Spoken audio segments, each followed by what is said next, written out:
les couleurs de Reconquête aux européennes, avant de vous fâcher avec Éric Zemmour, de vous éloigner de son mouvement et de vous rapprocher du Rassemblement national. Vous n'avez jamais repris votre carte, vous l'avez dit tout à l'heure au RN. Oui, je suis un allié aujourd'hui. Vous ne reprendrez jamais votre carte? Mais pour une raison simple, déjà, merci de me permettre de rappeler que j'ai été exclu par, en effet, Éric Zemmour de Reconquête, précisément sur ce sujet de l'union des droites. Parce qu'aux dernières législatives, je voulais cette union. Et ils ont préféré présenter des candidats face aujourd'hui à la coalition RN-UDR. À l'inverse, moi, aujourd'hui, la mission que je me donne, c'est d'incarner une ligne qui est une ligne, disons-le simplement, identitaire, libérale, conservatrice, aux côtés d'autres alliés. Je souhaite que mes idées puissent être représentées et défendues. J'ai des singularités par rapport au Rassemblement national. C'est pour ça que je ne suis pas à l'intérieur du Rassemblement national, notamment sur les questions économiques. Mais ça ne m'empêche pas, si vous voulez, d'être capable de voir d'abord ce qui nous rassemble et de ne pas donc être un facteur de division. On a lu dans la presse ces dernières semaines, Marion Maréchal, qu'il y avait des tensions avec le RN, notamment sur la question des investitures pour les prochaines élections municipales.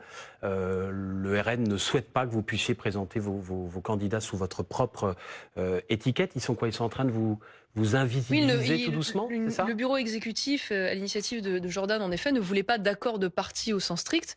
Et je le regrette. Voilà, je le regrette une fois de plus, parce que je considère que s'ils avaient la possibilité de pouvoir faire une majorité seuls, très bien, j'ai envie de dire, mais ça n'est pas le cas. Et je crois qu'aujourd'hui, c'est en additionnant les forces dont je fais partie, mais derrière les forces, les lignes, en fait, qu'on va être capable de rassembler les Français de droite dans leur diversité.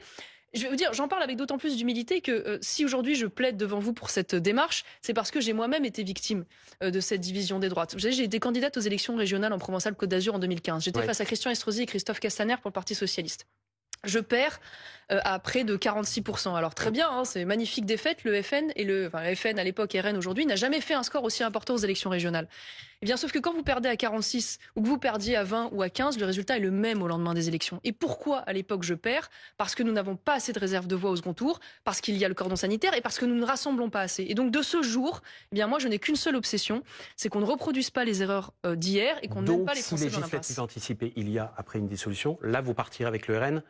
Ce sera mais bien sûr, commune, on mettra le but les divergences de côté le temps de la campagne. L'union est un combat et je n'en démordrai pas, donc je ne serai pas un facteur de division, mais au contraire un facteur d'aide au rassemblement. Et tant pis si le RN ne vous laisse qu'une poignée de candidats. Mais je me donne, si vous voulez, je me donne pour objectif déjà que tout le monde prenne conscience de ses responsabilités et je souhaite, une fois de plus, je me mets à disposition pour cela, contribuer à construire un pont entre les Républicains et le Rassemblement national, pont aujourd'hui compliqué, puisque ce pont, nous le construisons déjà au Parlement européen avec notre groupe des conservateurs et réformistes auxquels appartiennent justement les Italiens et qui aujourd'hui travaillent à la fois avec le groupe des LR et le groupe du RN. Si nous y arrivons au Parlement européen, pourquoi ne pourrions pas y arriver au niveau national? Je crois que ce sera possible, encore faut-il mettre ce sujet sur la table. Merci beaucoup Marion Maréchal d'être venue ce soir sur le plateau de BFM TV. Il est 20h02 si vous nous rejoignez.